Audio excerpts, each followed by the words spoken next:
اللہ ہی اللہ کیا کرو، دکھ نہ کسی کو دیا کرو، جو دنیا کا مالک ہے نام اسی کا لیا کرو۔ G S herbal wholesale Ayurvedic ادویات کا قابل اعتماد مرکز۔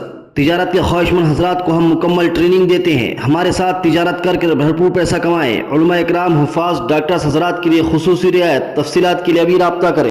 السلام علیکم ورحمۃ اللہ وبرکاتہ۔ دوستو، اس وقت اسپیشل نیوز میں ایک بڑی ناظرین، آپ اور ہم دیکھ رہے ہیں کہ میڈیا کی شیطانی حرکتیں اور میڈیا کی بدماشی مسلمانوں کو اور مسلم اداروں کو کتنا نقصان پہنچاتی ہے۔ آپ جانتے ہیں کہ دارالعلوم دیوبند کا ایک اعلان سامنے آیا تھا، طلبہ کو ایک ہدایت، ایک آدیش سامنے آئی تھی، اور دارالعلوم نے یہ کہا تھا کہ وہ طلبہ جو یہاں پر پڑھ رہے ہیں، تعلیم حاصل کرنے کے لیے آئے ہیں، دارالعلوم میں رہتے ہوئے انہیں باہر جا کر انگلش وغیرہ یا کوئی اور کورس کرنے کی اجازت نہیں ہوں گی۔ اور بھی دارالعلوم دیوبند نے بہت ساری اصلاحی باتیں اپنے اسٹوڈنٹس، اپنے بچوں کو سمجھائی تھی، جس میں موبائل وغیرہ کے استعمال سے بھی روکا گیا تھا۔ یعنی طلباء کے حق میں جو چیزیں اچھی ہے، جو انہیں بہترین علم حاصل کرنے میں مددگار ثابت ہو سکتی ہے، دارالعلوم نے وہ تمام ہدایتیں بچوں کو کی تھی۔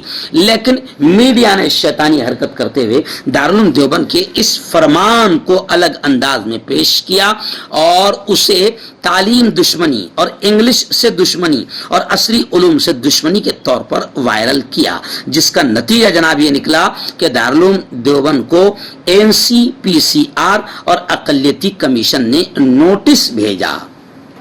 ادارے کے ذریعے تعلیمی اوقات میں طلبہ کی انگلش کوچنگ اور کمپیوٹر کلاسز پر عائد پابندی کے فیصلے کے خلاف باقاعدہ یہ ایکشن لیا گیا، اور دارالعلوم دیوبند کو NCPCR اور اقلیتی کمیشن نے نوٹس بھیجا۔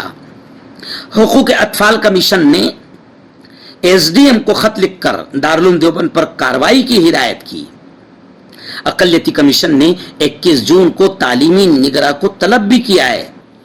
اسی کو لے کر مفتی ابو القاسم نعمانی جو دارالعلوم دیوبند کے محتمم ہیں، ان کا بڑا وضاحتی بیان آیا ہے۔ انہوں نے کہا کہ دارالعلوم کسی زبان کے خلاف نہیں، اور یہ بھی انہوں نے کہا کہ ہمارے یہاں انگریزی شعبہ، انگلش ڈپارٹمنٹ بھی باقاعدہ قائم ہے، جہاں بچوں کو انگریزی سکھائی جاتی ہے، اور انگلش کے ساتھ ساتھ کمپیوٹر وغیرہ بھی سکھایا جاتا ہے، انگلش تعلیم بھی دی جاتی ہے۔ مولانا ابو القاسم نعمانی نے کہا کہ میڈیا نے غلط خبر چلائی، ہم نوٹسوں کا جواب دے رہے ہیں۔ چائلڈ کمیشن نے نوٹس جاری کر کے جواب مانگا ہے۔ دارالعلوم دیوبند کی طرف سے تعلیمی اوقات میں ادارے میں رہنے والے طلبہ کو دیگر موضوعات جیسے انگریزی تعلیم، کمپیوٹر کورس وغیرہ پر باہر جا کر سیکھنے پر پابندی کے فیصلے کے خلاف اتر پردیش اقلیتی کمیشن نے نوٹس لیا۔ وہیں چائلڈ کمیشن نے اسے بچوں کے ساتھ زیادتی سے تعبیر کرتے ہوئے سہارنپور DM کو خط لکھا اور دارالعلوم کے خلاف کارروائی کرنے کی ہدایت دی۔ اطلاعات کے مطابق اقلیتی کمیشن نے شعبہ تعلیمات کے ناظم مولانا حسین احمد ہریدواری کو نوٹس جاری کیا، اور مجلس تعلیمی کے نگراں مولانا حسین ہریدواری کو 21 جون کو باقاعدہ دوپہر 12 بجے تک کمیشن کے سامنے پیش ہونے کا حکم دیا ہے۔ اقلیتی کمیشن کے سیکرٹری شکیل احمد صدیقی نے اس سلسلے میں باقاعدہ بیان دیا ہے۔ لیکن یہ تمام پوری کی پوری خبر بتا رہی ہے کہ کس طریقے سے میڈیا نے غلط خبر چلائی، میڈیا نے شرارت اور شیطانی حرکت کی، جس کے بعد باقاعدہ دارالعلوم دیوبند کو نوٹس دی گئی اور جواب طلب کرنے کے لیے 21 جون کو باقاعدہ تعلیمی نگراں کو بلایا بھی گیا ہے۔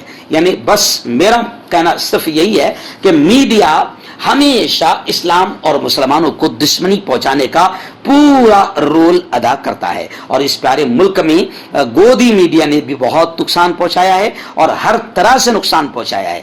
چھوٹی سی اس خبر کو کس طریقے سے میڈیا نے پیش کیا تھا، اور اس کے بعد باقاعدہ دارالعلوم دیوبند کو نوٹس دی گئی۔ حالانکہ دارالعلوم دیوبند کے لیے یہ نوٹس کوئی نقصان دہ نہیں ہے، لیکن کہیں نہ کہیں ٹینشن آتا ہے کہ کس طریقے سے ملک میں نفرتوں کا ماحول میڈیا کے ذریعے سے بنایا جا رہا ہے۔